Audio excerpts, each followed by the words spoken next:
Tere kõigile, täna on meiega siin 5MIINUST ja Puuluup. Very good. I was 5MIINUST. Yeah, there we go. So we are in Malmo in the pub with 5MIINUST and Puuluup, who of course are participating in Eurovision this year for Estonia with their song Nendest narkootikumidest ei tea mitte midagi. Again.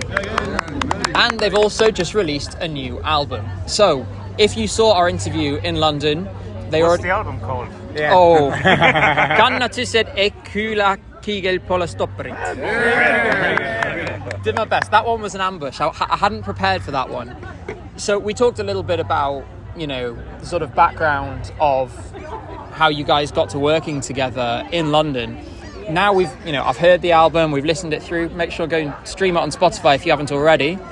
And we were just saying before we turned on the camera and the microphone that this is an album that if somebody who hadn't heard of any of you before listened to it, they'd think these guys all have a folk background, and like when I listen to songs like Korvatab, for example, it's quite a radical departure for 5MIINUST from your sort of sound previously.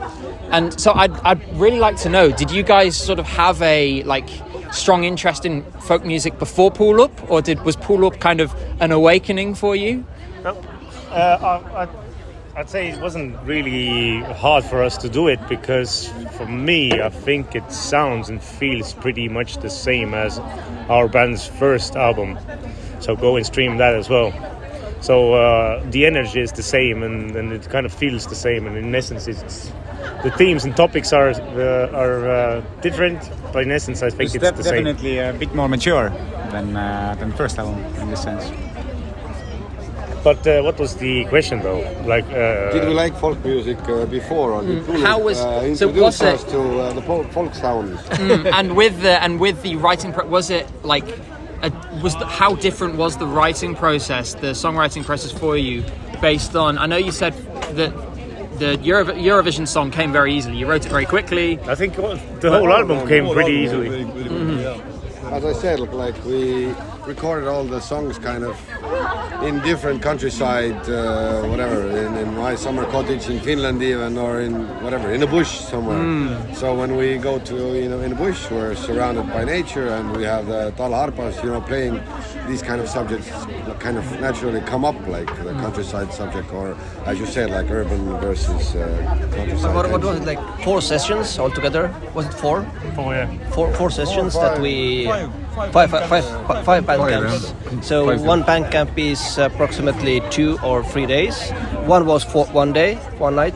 So pretty quick, I would say. And I think we before Puuluup, we had different interests. We kind of wanted to do new songs every time. Each time we did a new song, we wanted, what kind of genre should we use this time? Let it be, I don't know, drum and bass or acoustic guitars or whatever. So, but Puuluup came with their talharpas, and it's it clicked perfectly. You had the chance of not looking any further, because we had the instrument and we only used talharpa throughout the whole album, except for one song we used a bit of piano, which Ramo played in. So everything is done with talharpa. It sounds really cool, and we just added the kicks and the basses and the production, and it was it just came thrown out. It was ideal from the get-go. And speaking of talharpa, I was listening to so this is a bit of a left field reference. I'm a big fan of sort of Central Asian music, Central Asian folk music, the use of things like the horsehead fiddle and so on. And it actually struck me that listening to the talharpa, it sort of produces quite a similar kind of energy. I was listening to this and I was imagining, sort of thinking of Mongolian folk bands like Husuktun and so on. And I was wondering about have you sort of engaged with that music before? Has that influenced you at all? Absolutely, exactly. That was the reason why I started playing talharpa. I was also a fan of, I'm still, but I was a fan of Jatka, that was a Tuva band, so close to Mongolia, yeah? They had the same instrument you were referring to. What's the name of it? Eagle? Modern Khur. It's horsehead fiddle. Yeah, horsehead fiddle. And then I heard in Estonia, I went to a concert of Estonian folk band and they were playing Talharpa, and it kind of struck me that this is the very similar sound, and that's when I got the idea that maybe it would be possible for me also to start learning this instrument and playing. So that was more than 20 years ago, and but the similarities are really there, yeah? And they are really very inspiring, and yes. And so, sort of keeping with the theme, I mentioned before, you know, the differences between, I mentioned Korvatab specifically. Now, obviously, many of our viewers will be specifically interested in Nublu as well, because he participated in OMK this year. And I was wondering, for you guys in 5MIINUST, how different is it, an experience working with a rap artist like Nublu versus folk musicians like Puuluup? Don't know. Or is it similar? Is it the same?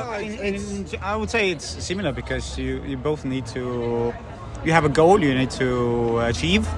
You have to work towards that goal, and if you know the other artists you're working with, we've done stuff with Nublu before, and we got to be friends with Puuluup pretty quickly, so we had like same goal. In essence, I would say it's not very different. Yeah, but there's one big distinction is that like lately for the few past years before Puuluup, we did not do our instrumentals ourselves anymore. There was always some kind of producer. We went to different people who did instrumentals, who were like played some instruments or were just producers in a computer or whatnot. But this time, like all the music was made like on the spot and then given to a producer to just polish it up and give it like this, this shine and this like I don't know how do you say modern pumping whatever energy whatever. Yeah. But so that's we don't sit around with Nublu and like doing our own instrumentals anymore. We did that like on our first album and maybe on our second, but then we kind of went over to using different producers because it's easier and it gets you the the quality sound of today's music. Yeah, the different producers. You use the producer that you need for a specific vibe or a specific track. So. Even though he's a very talented man, he's not a jack of all trades. So he's not the best producer in, let's say, drum and bass. Even though he can do it, but there's other people who are better at it. But he's really good at arranging shit. I can arrange our demos together, and that's my limits. And then we give it to a specialist. Yeah. And I guess it depends what you're trying to achieve, right? The kind of message you want to send, the kind of sound you want to put out. I mean, obviously with this album, and we were, mentioned it before, we were talking about it before we started rolling, about this kind of urban versus rural tension. And I was wondering if you could explain a bit more because obviously most of our viewers do not speak Estonian. I was wondering if you could explain a bit more of the message about the album as a whole, and if there's any specific tracks that stick out to you as you feel particularly emotionally attached to. The skit which is called Linnas, which translates to in the city, and so there's only a few lines in it. Linnas on ilus elu, maal on perses. It's beautiful life in the city. It's totally fucked in the countryside. But the message kind of it came. It wasn't like we began with some kind of a message. We started doing songs and we discovered like fuck. Now we're writing about this again. It kind of seemed. But it's important, like nuance in today's world. Like to balance it out, the other skit on the album is called Countryside. Come live on the countryside. It's beautiful.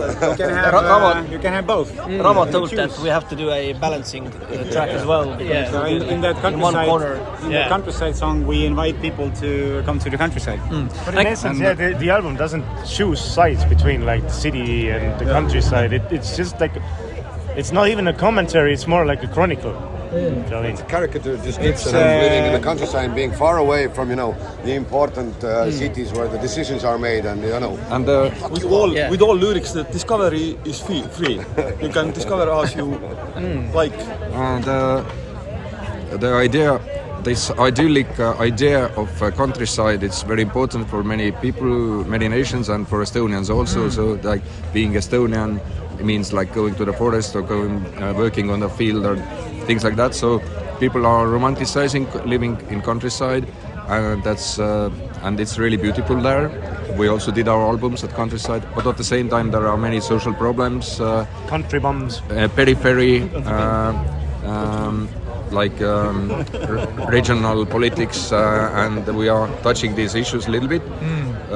Not like really, it wasn't like our program to or conception. Let's do a critical album about regional politics, but it kind of sounds like that.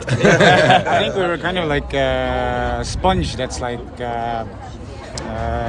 sucking the info in what's happening always, also like across the world, the situations.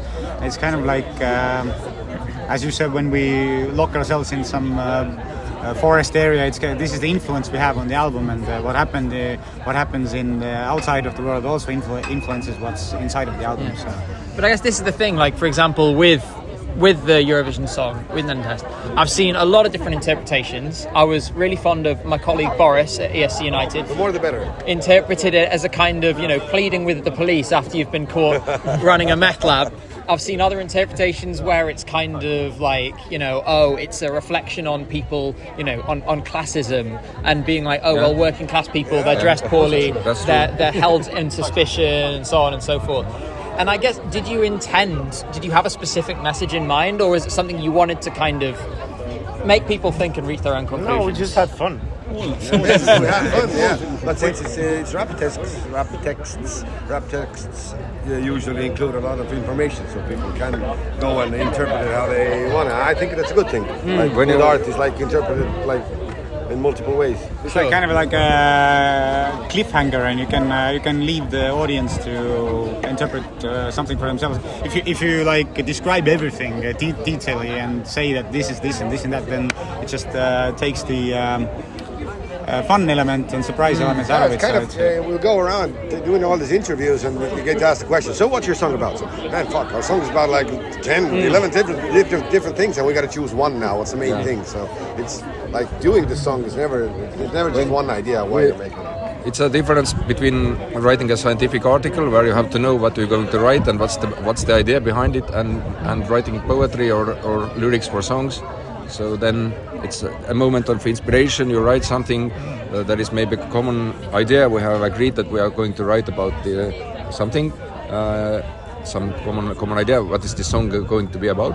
But then when it's already ready, you start looking at it and you understand what the different ways to interpret it. And all those you mentioned are the correct ones. And I think, and ultimately, I guess, when it comes to, because the Eurovision, it's such a weird, it doesn't leave much room for interpretation, does it, on the Eurovision stage, where you kind of, you have your 3 minutes, and there's going to be a small proportion of people who, sort of look deeper into it. So you find yourself in a kind of double situation where it's like, we need to make a song that makes an impact in 3 minutes, but you're also providing this kind of space to think. But I imagine that was on your mind when you were writing the song, right? Because I know that, I think it was you initially suggested, or was it?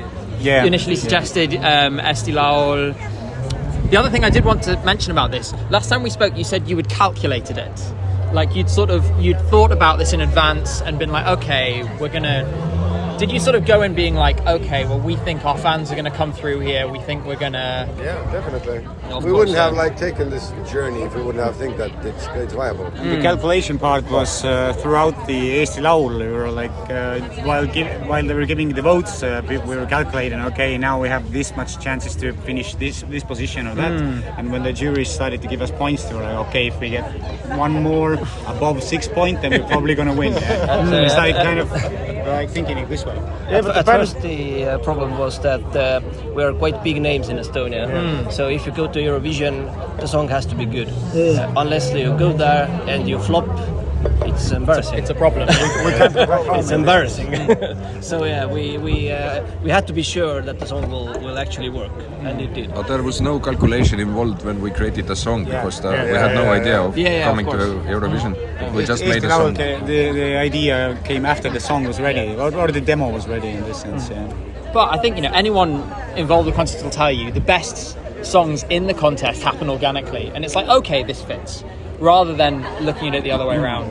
Now, before we close up, there is one last thing I want to quickly talk about, which is last time we met in London, you very kindly invited me to your album launch in Estonia at the end of the month, and I'm really glad that I'm going to be coming to that.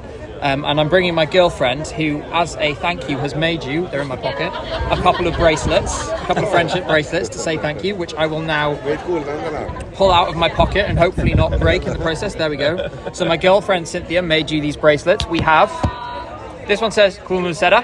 I'll give you this. Kuulame seda. All right. And this one says Ole vait.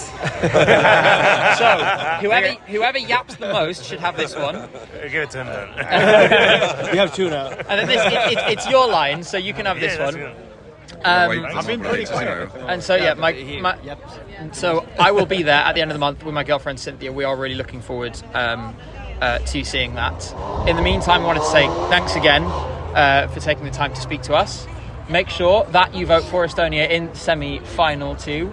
To see them in the final, because I will never get over it if they're not, and I will never forgive any of you. This is a warning. We can't return home. We can't return home if we won't get to the final. So it's like important.